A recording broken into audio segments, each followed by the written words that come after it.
The recent exploitation case where several Dominican Republic women were trafficked to interior locations in Guyana has brought the issue of trafficking in person and workers' exploitation to the fore once again.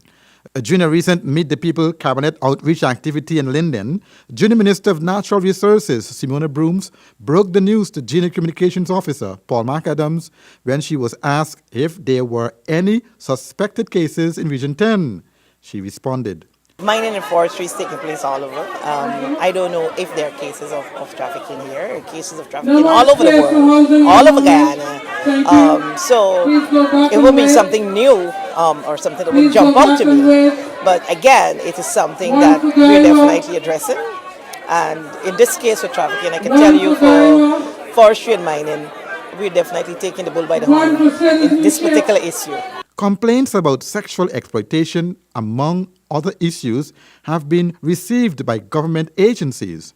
Have somebody write a letter or things like that, official complaints, persons will call, persons will send texts. I think the most problems that complaints that I've been faced with is the workers from bauxite, bauxite workers and Rusal workers. They keep calling because, it is mining. And so they have been calling, they have approached my office, but it's a matter that the Ministry of Social Protection was dealing with.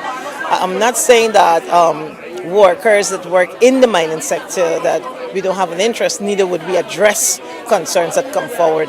But most of the problems that we get in terms of exploitation, conditions of work and all of that comes really from the men from the bauxite area.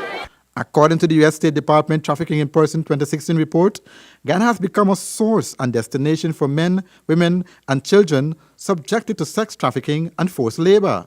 Women and children from Guyana, Brazil, the Dominican Republic, Suriname, and Venezuela are subjected to the sex trafficking in mining communities in the interior and urban areas. Victims are subjected to forced labor in the mining, agriculture, and forestry sectors, as well in the domestic service and shops.